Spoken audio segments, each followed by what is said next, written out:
Foi há 80 anos. Em 1945, a 13 de maio, o Centro Nacional de Cultura foi fundado por Afonso Botelho, António Seabra e Gastão da Cunha Ferreira, vindos de uma peregrinação a Fátima.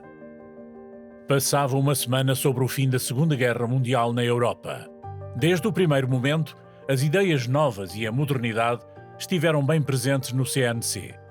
E o centro tornou-se, no Largo de São Roque, ponto de encontro pioneiro de jovens artistas, escritores, pessoas do teatro, defensores avant la lettre do meio ambiente e da fidelidade às raízes, com os olhos postos no futuro.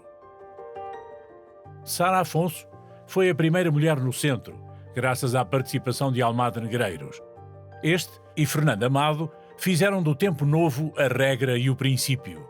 E, sem cuidar das naturais vicissitudes de um grupo que ganhou direitos de alforria, sonhando uma cidade nova, notamos que depressa foi o desejo de ar fresco e de liberdade de espírito que prevaleceu neste grupo de jovens monárquicos que desejavam usufruir de uma necessária liberdade.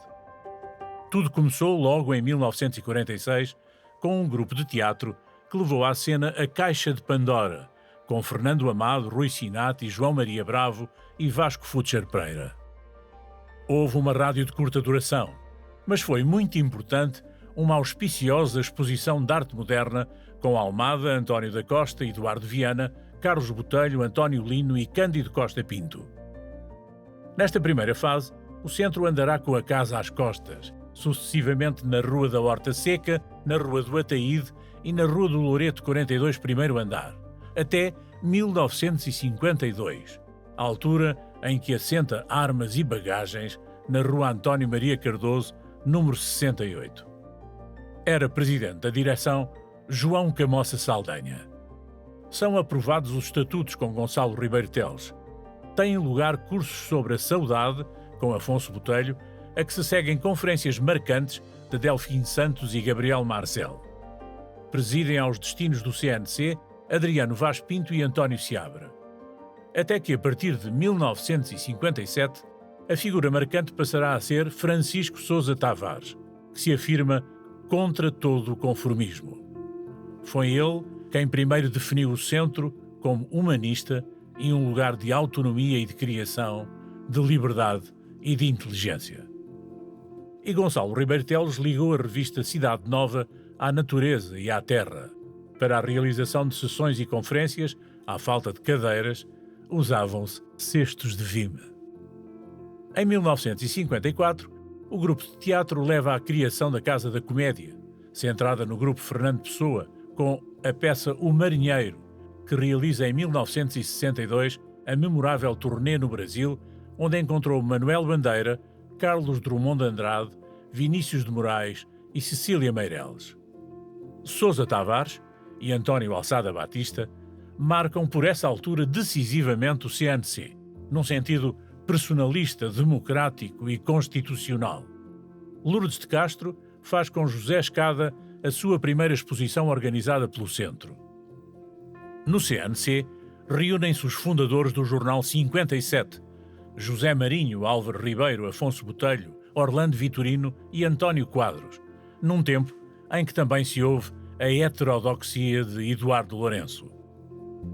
Dos debates monárquicos, bastante acesos, passa-se à ideia democrática, com a candidatura de Humberto Delgado, em 1958, o apoio ao Bispo do Porto, a reflexão sobre o dever social dos cristãos, em que pontua o facto de António Alçada Batista ter comprado uma pequena livraria jurídica que se abalança a ganhar dimensão.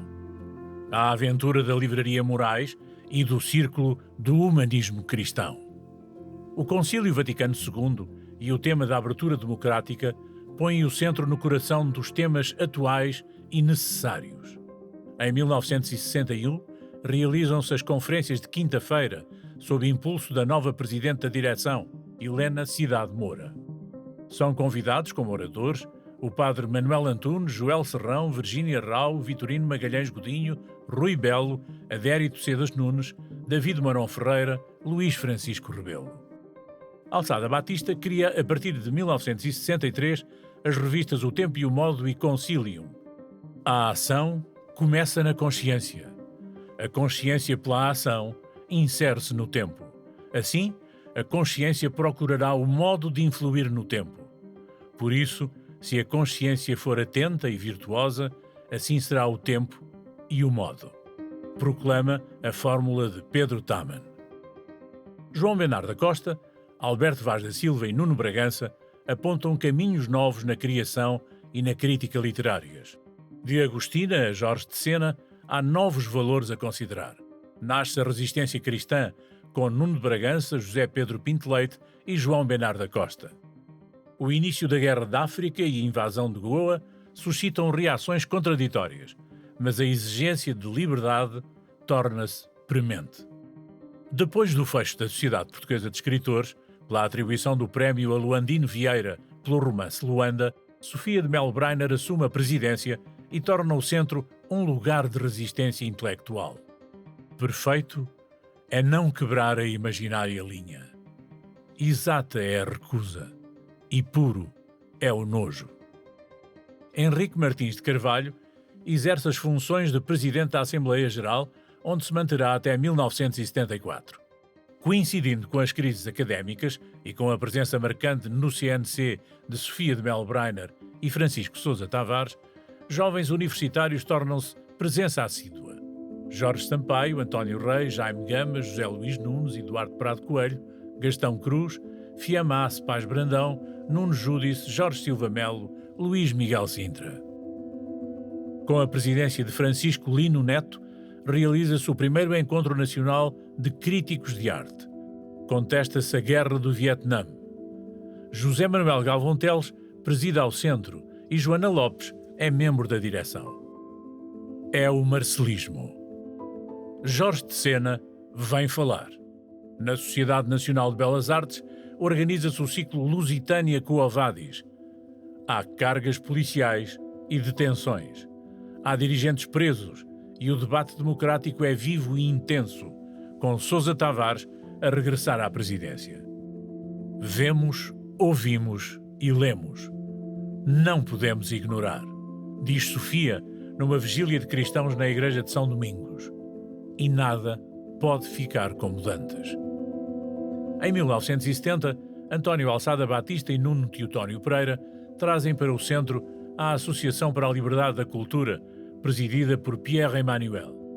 Entre nós, sob a designação de Comissão Portuguesa para as Relações Culturais Europeias, tem um papel muito importante.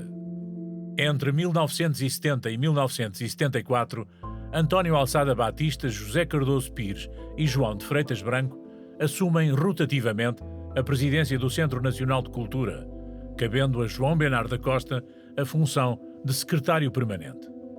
É um momento de contradições e perplexidades. Se Nuno Teotónio Pereira é preso, Veiga Simão, o novo Ministro da Educação, constitui uma comissão de cultura onde se encontram membros do CNC. Mas a Comissão Nacional de Apoio aos Presos Políticos também aqui funciona clandestinamente.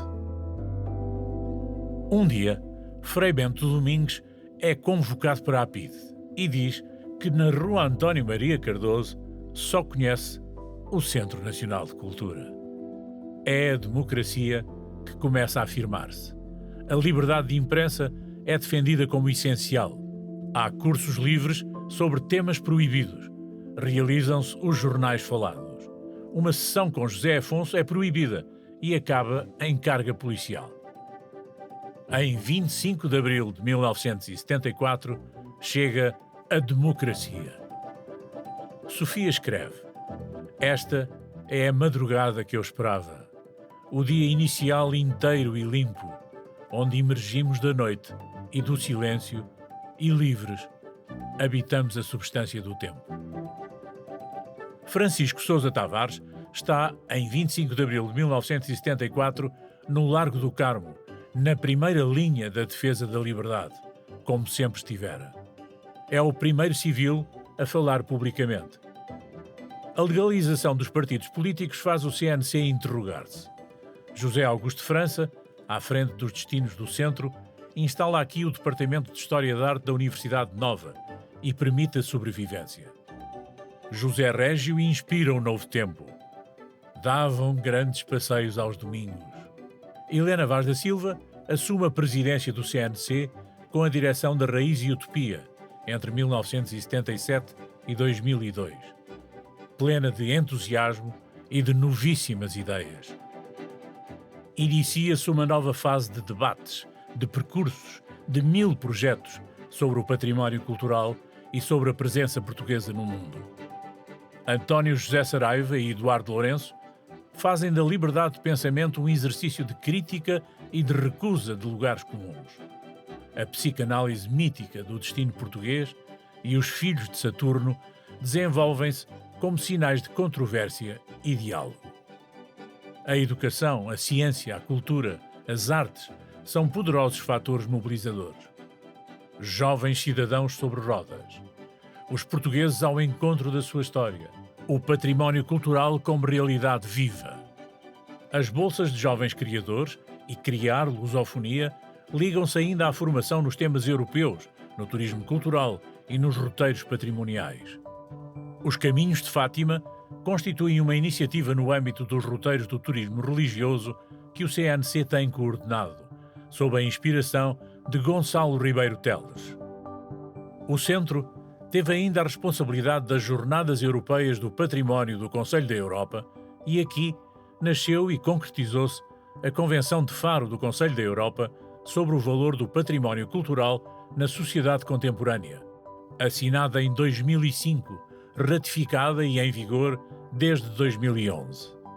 Guilherme de Oliveira Martins, 2002-2016, e Maria Calado, desde 2016, assumiram a presidência do CNC.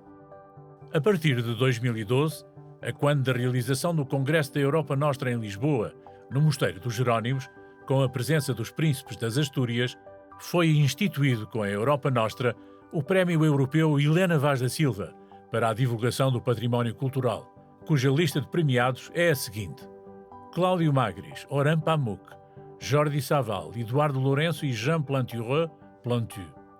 Wim Wenders, Bethany Hughes, Fabiola Gianotti, José Tolentino Mendonça, Anne-Theresa de Kersmaker, Oksana Liniv, Jorge Chaminé, Thomas Strutt e Maria João Pires. Em 2025, teve lugar a 13ª edição do Disquiet, encontros internacionais organizados em parceria com a Tzanck Books, do Michigan, Estados Unidos da América, com uma centena de escritores norte-americanos em diálogo com escritores portugueses. A iniciativa nasceu sob a inspiração da memória do poeta Alberto Lacerda, invocando o Livro do Desassossego, de Fernando Pessoa Bernardo Soares.